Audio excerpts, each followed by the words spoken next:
I, like probably many of you, have gardened. I have house plants. I try to do a good job with the outside gardens. My mom and my grandmother were superb gardeners, especially my grandmother. We could take something down to her that appeared dead, and somehow she would bring it back. My mom was able to do much of the same thing and had much success with many of the plants that she did. I do much better with the outside stuff than the inside stuff. I manage to kill houseplants quite often. However, I've taken up an interest in certain plants, especially tropical plants, and especially tropical fruit plants.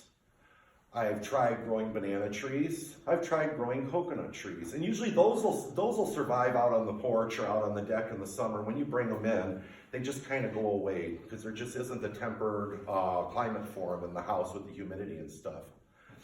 I did plant one lemon tree one time, and I have a lemon tree about this high, and I know I'll never get a lemon off this lemon tree. But these plants that I have thrived, and I've nurtured them, and we are doing really well with them. Avocado tree may be about that high, so I have a variety of them.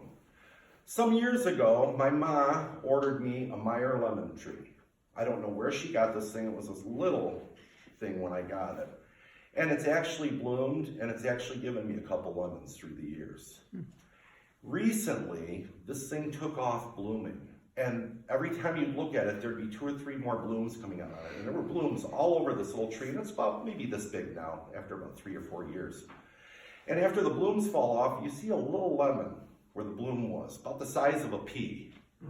And after a while, I think that we counted 12 or 13 of these. And then little lemons start falling off. And we got down to about 3. And I think we're going to have 3 off the plant. But yesterday, yet another bloom came out. It's a happy little tree, most definitely. In today's gospel, Jesus takes and uses the gardener approach, like he does in several places within the Bible. Using that gardener approach allows us to vision growth. Vision what a gardener has to do in order to bring fruit off a tree. But before he used this parable, he mentioned a couple things that could be kind of confusing if read right on the surface. He mentioned a couple incidents that had happened. One of them was Pontius Pilate and his unique way of being very cruel and torturous, usually leading to death, and people that were victims of Pontius Pilate's wrath. And also he mentioned a local disaster. A tower had fallen and it killed 18 people. This is not unlike what we experience today. We've had shootings recently, and we've had multiple tornadoes if you look down south where there has been loss of life. Right now there's flooding going on out in the Midwest that's really bad. So we have the same kind of things going on. And what he said is that if you're not careful, you're going to die as these people did. Does that mean that we're going to have a tornado come through or a flood is going to kill us? Absolutely not.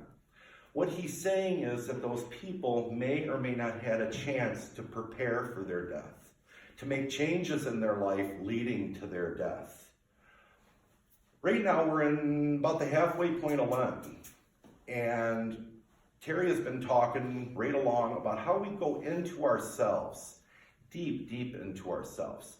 She mentioned the word rend your heart.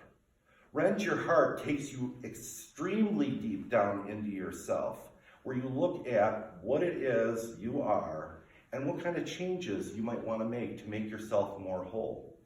Some people have thought rend could even be a violent thing, ripping open, going in and making those changes to come out with a much better result in the end.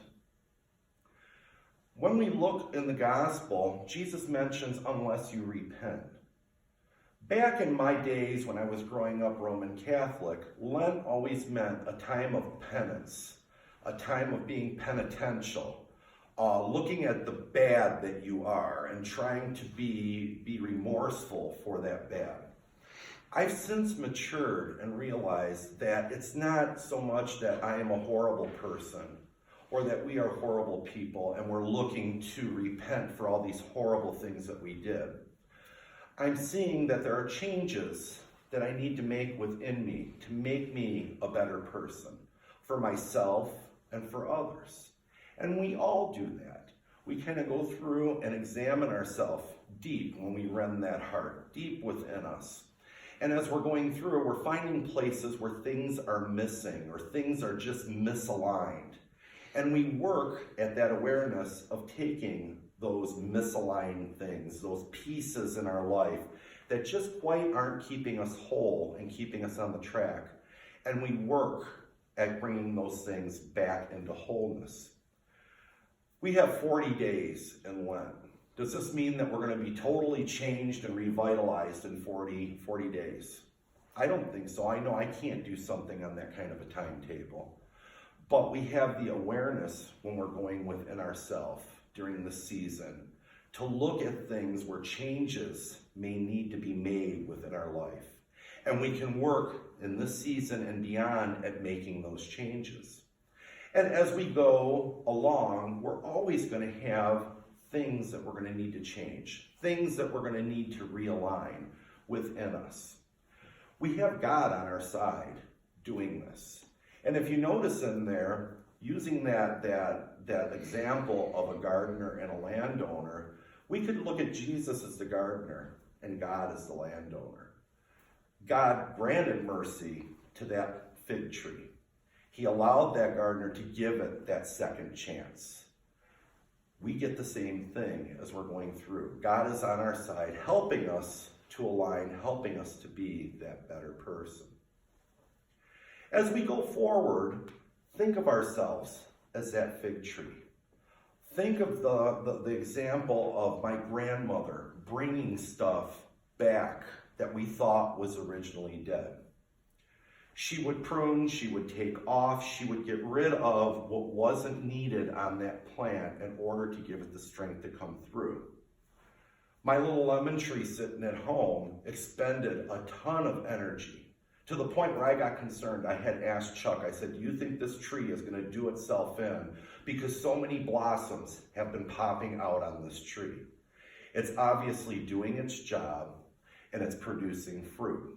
I might only wind up with 2 or 3 lemons, but it's a little bit of fruit and it's beyond what it had before. So as we go forward through Lent, think about pruning out. Think about blossoming. Think about shedding those blossoms, shedding those little lemons or that fruit that you might not be able to mature in order to give the little bit of fruit that you're going to make in these changes a chance to mature.